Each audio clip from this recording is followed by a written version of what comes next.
paixão que eu tinha por viver era o desejo de dar vida a outro ser, maior que a ansiedade e o medo de perder. Era a esperança de ver isso acontecer. Tanto tempo esperei, tanta lágrima chorei por um sonho que calava minha voz. E então o céu se abriu e de lá Deus nos sorriu, como bênção enviou você pra nós. Lourenço, és o fruto de um amor sem dimensão. És ternura, és carinho e emoção.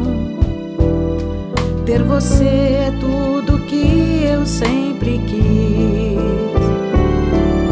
Lourenço, teu sorriso ilumina o meu caminho.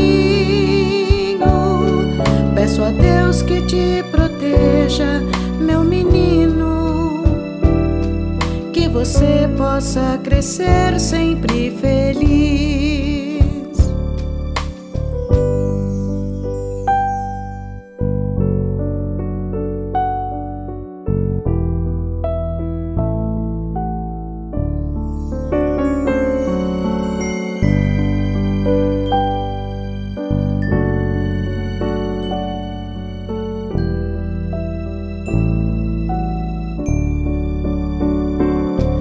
Hoje já não choro mais, encontrei a minha paz. Os milagres acontecem, posso crer. És o filho desejado, tão querido, tão amado. Você é a razão de meu viver. Lourenço, és o fruto de um amor sem dimensão. És ternura, és carinho e emoção. Ter você é tudo que eu sempre quis.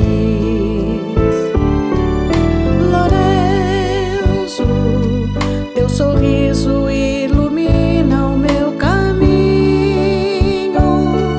Peço a Deus que te proteja, meu menino, que você possa crescer sempre feliz.